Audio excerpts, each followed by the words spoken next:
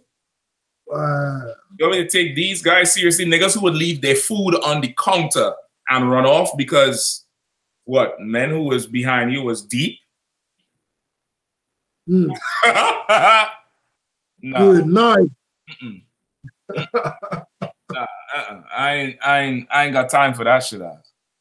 I ain't got time for that shit there, brother. It's, it's absolutely insane. It's absolutely insane, the level of Christianity that is in these men. You know what I mean? Like, brother, okay, hold on. Got Ghanaian dashiki, right? Hold on. Right.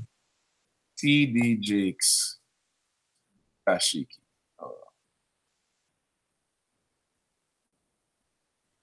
I'm telling you, I'm gonna find it. I've seen him in it. I've seen Jakes wearing down dashiki recently. Kept killing like, but wait, there's more. I've seen TD Jakes wearing a dashiki recently, brother. It got to be. It got to be. If I can't find the Lord done spare them out. The Lord done say enough. Yo, is it a bishop thing?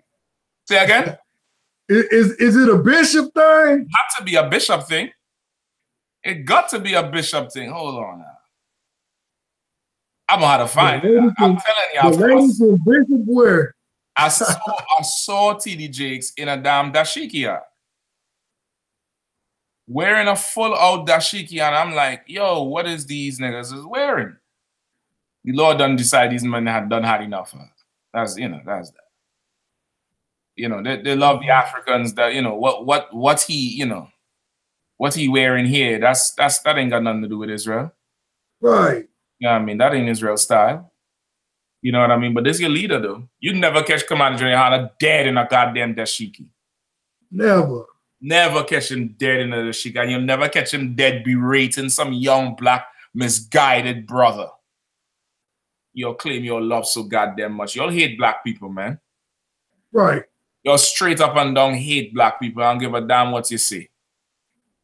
You'll hate black people. I wonder if he had it in purple. Let me check this out. No, they ain't got no purple. That's why he chose black. They ain't got no purple, brother. Yeah, they ain't got no purple. They ain't got no purple. They ain't got no heart. They ain't got no faith. You dig? They ain't got no faith. Hold on. We finish them off here and then we call it off tonight. We call off the guns tonight. We call off the dogs tonight, all right?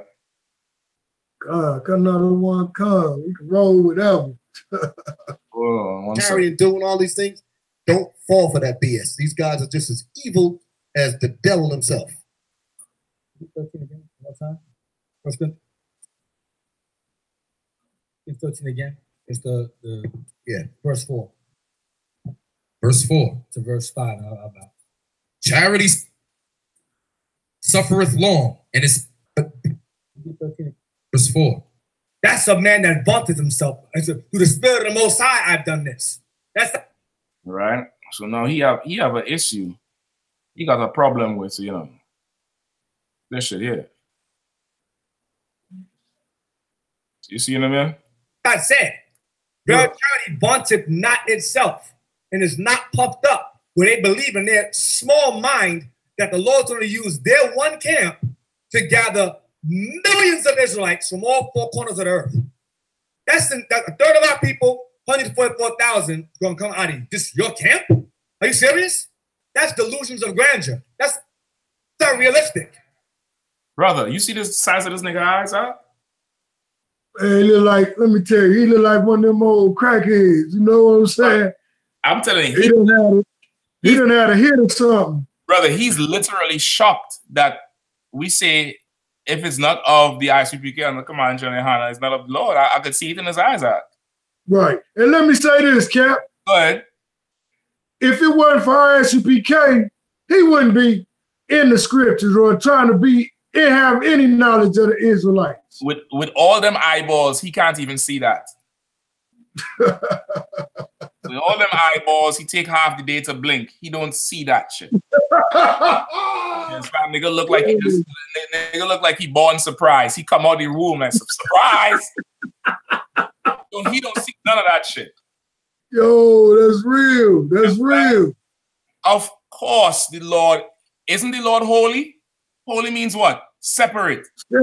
How the Lord could be separate if he with you and me? Right, right. How the Lord, listen now, I don't know, let me put it back. I don't know if you hear what he said. Bontif. You know what bontif means?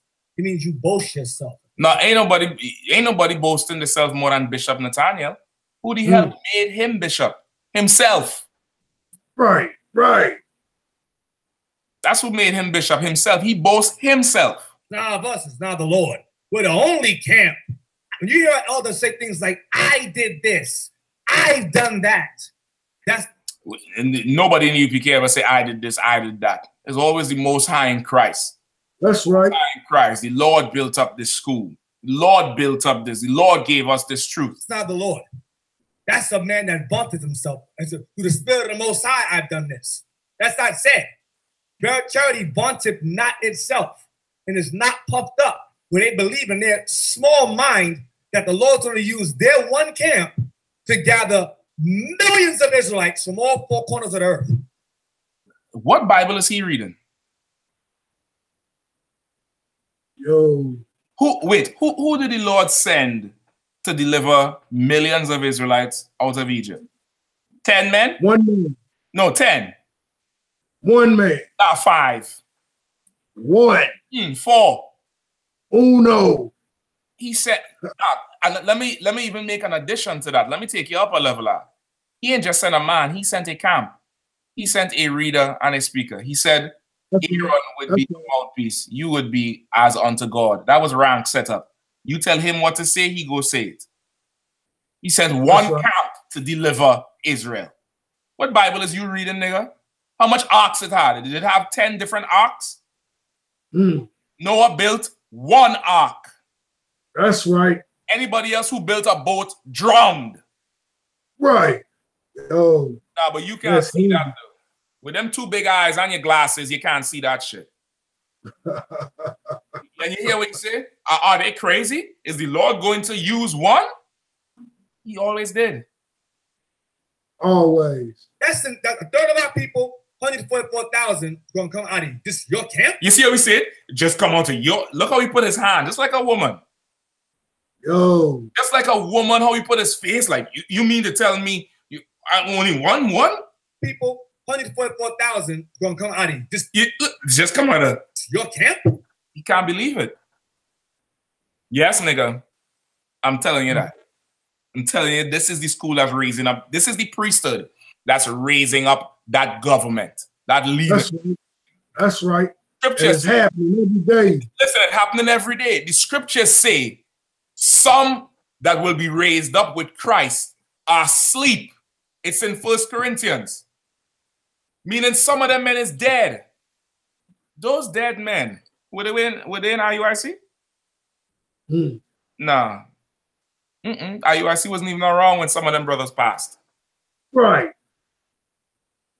I don't know what Bible you reading. I don't know what you looking at. It definitely in the Bible. Are you serious? Are you serious? Delusions of grandeur. That's delusions of grandeur. That's not realistic. That's not. He's talking about God, and he said that's not realistic. You heard him? Yo. It means you boast yourself. It's not of us. It's not the Lord. we're the only camp. When you hear elders say things like, I did this, I've done that, that's not the Lord. That's a man that vaunted himself. And said, through the Spirit of the Most High, I've done this. That's not said. Charity vaunteth not itself and is not puffed up where they believe in their small mind that the Lord's going to use their one camp to gather millions of Israelites from all four corners of the earth. That's a third of our people, 144,000, going to come out of you. This your camp? Are you serious? That's delusions of grandeur. That's not realistic. He said, that's not realistic. Brother, we talking about the Most High power arc. Right. So God, wait, hold on. God have a limit. That's what he's saying? Right. Didn't the Lord tell Moses, I would kill everybody and raise up a nation in you? Damn right. So wait, that's unrealistic, right? Hmm. That's delusions of, was the Lord, delusional when he told Moses, I would kill everybody and raise up a nation in how many men? In one man. One man. The seed of Moses. The Lord said he was going to do that. Moses had to stop him and say, nah, Lord, listen, the nations is going to, say you're a wicked, evil God, you kill your people. The Lord could do anything and what he wants, Zach. And it's not delusions of grandeur. You delusional. Give me Exodus, Zach, and then we're going to close it off there. Give me Exodus. It's like somebody don't believe. Of course they don't believe. They're wearing purple and that's not the priest's garment. Damn right. They're wearing a headpiece saying that you're not supposed to cover your head when the description of Aaron's garment has a headpiece. Where's yours? Right. Envy not the oppressor and choose none of his ways. Why is your bishop in an African dashiki? Right. Fucking not the way to America too? What is it? Coming to America too? Huh? That's it. Throwing General butt naked. Throwing General butt naked as Semi and Bishop Nathaniel as whatever the fucking Eddie Murphy was playing. Shit. Yo. Give me Exodus. Cut out of what cut. What we taking it to Exodus? Give me Exodus 28. And what is this, 5 or 6 that I want? Not Exodus, Salakia. Numbers. Give me Numbers 12 and 2. Real quick. Cut out of one cut. While you find it, let me just play back what this fool said here. I did this. I've done that. That's not the Lord. That's a man that vaunted himself. And said, through the Spirit of the Most High, I've done this. That's not said. Charity vaunteth not itself and is not puffed up where they believe in their small mind that the Lord's going to use their one camp to gather millions of Israelites from all four corners of the earth. That's a third of our people, 144,000, going to come out of you. This your camp? Are you serious? That's delusions of grandeur. It's crazy. Bugged out. He's oh boy. You got it? Count out of one cut. Numbers chapter 12, verse 2. And they said, had the Lord indeed spoken only by Moses?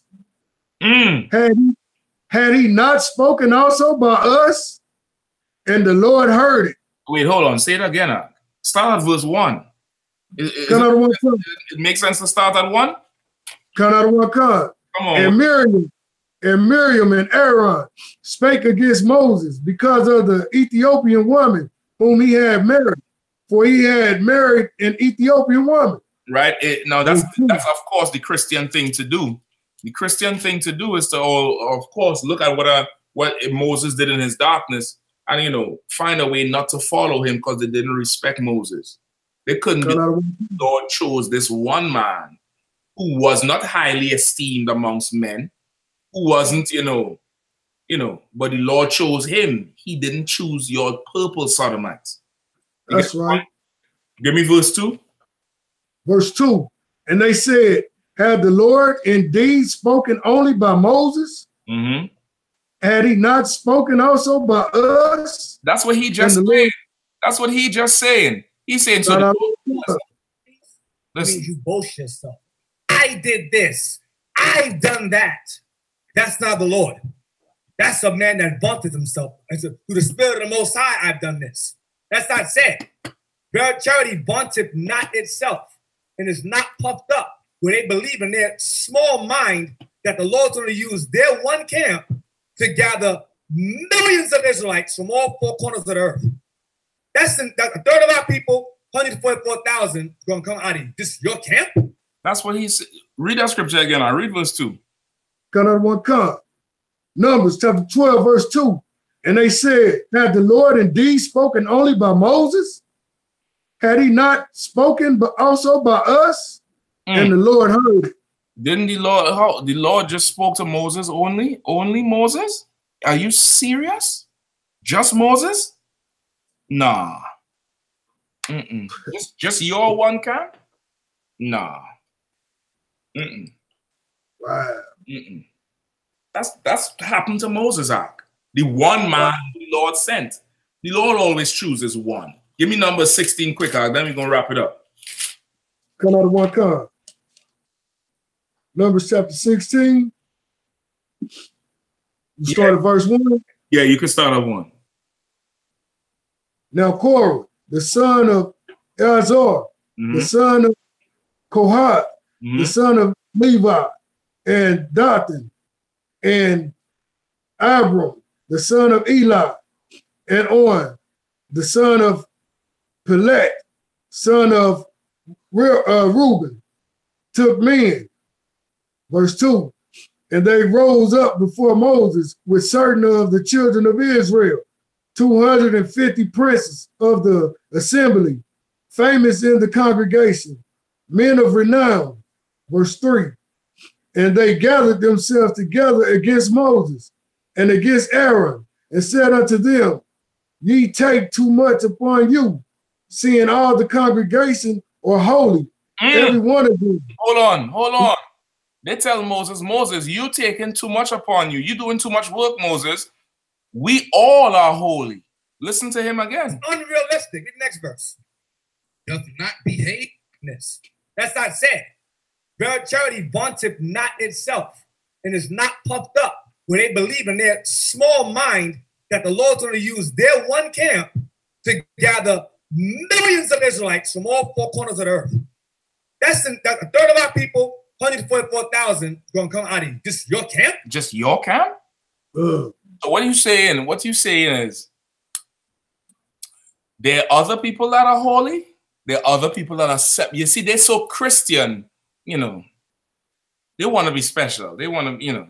The Lord always chooses one. Once again, this truth is not for a Christian. The truth is for a militant man. That's right. A militant man who understands one. The Lord always chooses one. He chose Adam out of everybody. He didn't choose everybody. Out of Adam, he chose who? Abel. And he chose Seth. You understand? He chose Noah out of everybody. Out of Noah, he chose Shem. Out of Shem, he chose Abraham. Out of Abraham, he chose Isaac. Amongst Ishmael and Midian and all of them. Right. Right? Out of Isaac, he chose Jacob among Esau. Out of Jacob, he chose Judah. Out of Judah, he chose Yahushua. What the fuck is your problem? Right. Lord always chose one. Always. You don't believe the truth. You're not in the truth. You're not a priest. Shut your mouth. That's right. Once again, I don't give a damn about them, but this is for brothers and sisters who looking for the truth. Looking for that little sanctuary. See how they came up against Moses, came up against them, Korah and Dathan and their sons? Surely the Lord is holy. The Lord is with us too. We holy too. Nah. The man who the Lord chose is holy. And if you follow him, you will be protected by that holy man. If you don't follow him, you could die. Just like with Mattathias, when whoever wants zealous of the law, follow me. That's what he said. Fool talking about, yeah, come follow me, charity, puff it up. The Lord put a man to deliver Israel. That man better go do his job. And he better say, come follow me. And you better follow him or you're going to die like those who was what? Was zealous to keep the Sabbath day. Don't let me go there, no, my gosh. Oh, Sabbath, you can't do this on the Sabbath, you can't do that on the Sabbath. Then the Apocrypha, they didn't even pick up a sword to fight on the Sabbath and they died. Yeah, not though. Mattathias said, we will fight on the Sabbath. And that's what we do every day. I ain't going to listen now. I ain't think they want no more. I'm done. They hate black people. They always hated black people. Hold on. Listen now. Listen to the dashiki wearing leader. Now I'm such a coward. I'm thinking, oh, he's a coward. I sit down with killers and talk with real killers. You don't sit with killers and talk with real killers. You sit with men who the law already put handcuffs on and in a position of vulnerability, so they can't act how they would normally act. Right. It's like going to the zoo, or you ever see how they put Esau in a damn cage and lower him into the water, and then Esau say, "I'm swimming with sharks." Right, right. You ain't swimming with no sharks. You in a cage. You protected. Jump off the boat and really go swim with some sharks. You don't sit with no killers. You sit with men who caught, who facing time. You sit with men who caught and facing time and don't know what else the next step could have done lost. Following Christianity, something you represent. Listen to how he talk about those brothers. And a lot of times, real killers break down when they realize they got caught and busted. You see the come out, right? I can't call my mama out. Confess, let me call my mama first. Here's the phone, brother. You're a big killer. You rough, brother. You love the white man. I'm such a coward. You just love the white man. You're worse than a coward. That's what you are. You're worse than a goddamn coward. You love the white man. Let's end it off with them there. You get the point. Let's you know where we at with them. Is them here? Where they hit song? Oh, at the end, they declared, and that's so wicked, man. Listen, that's them. That's them. That's why the people were so mad at them, because they don't have that spirit of helping. Right. Ain't nobody saying you can't call Esau. There's some situations you definitely had to call the ambulance or whatever. But you all is some Uncle Tom disgusting, slimy niggas. Slimy. Listen, now, there's another tape. I'm going to save that for next time. Slack. You're going to jail.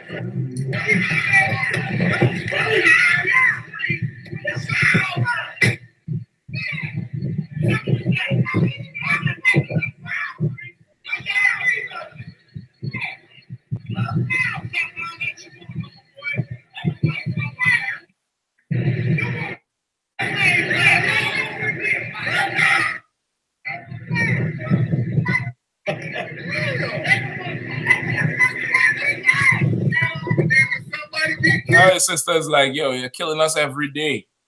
You call them, you call them, you call them, you call them. Like, what do you like? The cops block the whole block off. There's cop cars up there by the damn light. Cop cars are this is like what, about 8 cop cars? Like, what the fuck is going on? 9/11? Right. Nah. I don't know, brother. I don't know. Read the scripture one more time, brother, real quick for me. Come out of what car? Numbers chapter 16, verse. We're going to start at verse 1 to 2. 2. Verse 2. And they rose up before Moses with certain of the children of Israel, 250 princes of the assembly, famous in the congregation, men of renown. Verse 3. And they gathered themselves together against Moses and against Aaron, and said unto them, ye take too much upon you, seeing all the congregation are holy, every one of them, and the Lord is among them. Wherefore then lift ye up yourselves above the congregation of the Lord. They say you take too much among you, and they all are holy, and the Lord is among them, right? Right. That's what he just said. He said what? It's only going to come out of your camp? Only you mean to tell me the Lord is going to raise up all this nation out of just one? That's delusions are grand. That's ridiculous. That's unrealistic. The Bible is unrealistic if you're a Christian. Right. Having more than one woman is unrealistic if you're a Christian. That's right. Hating every other nation and keeping them out of the covenant is unrealistic if you're a Christian. And you niggas is Christian. Listen, I'm done. I'm done. Listen, we gonna ride out with the soundtrack. I'm gonna let y'all know who they are. You know what I mean? Listen, to what I ask for joining me tonight. And I'm late work, but they got to get it. Hopefully, this would help clear it up for the people who are not Christian. Once again, this ain't for nobody who Christian. Right. Christian, you can't swallow this pill. But if you're not Christian, this is clarity. This is clarity. And once again, the Israelite School of UPK started out of 1 West 125th Street, Harlem, New York. Since 1969, we under Commanding General Yahanna. We are the home of the truth. Like, share, subscribe, and stay far from these purple Christian sodomites. I actually Yo, I just want to say, what you said and what we brought out tonight is very heavy. Just watch this tape and you analyze it for yourself. You check out all the scriptures that we brought out for yourself and you see if they really for the people or if they really hate our people. That's it. Tawada. Yabashim Shabrakatha. Yabashim Shabrakatha.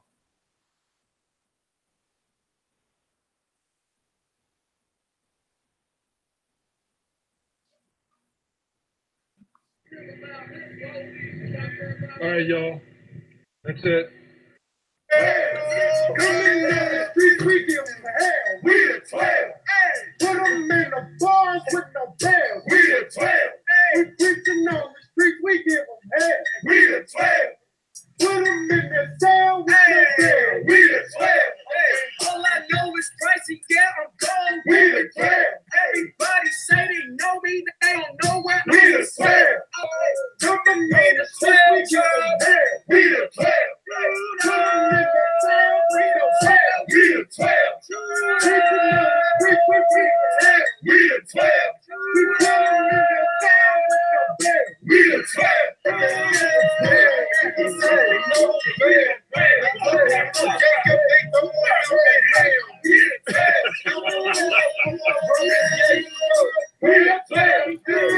Yeah, so this was like 40.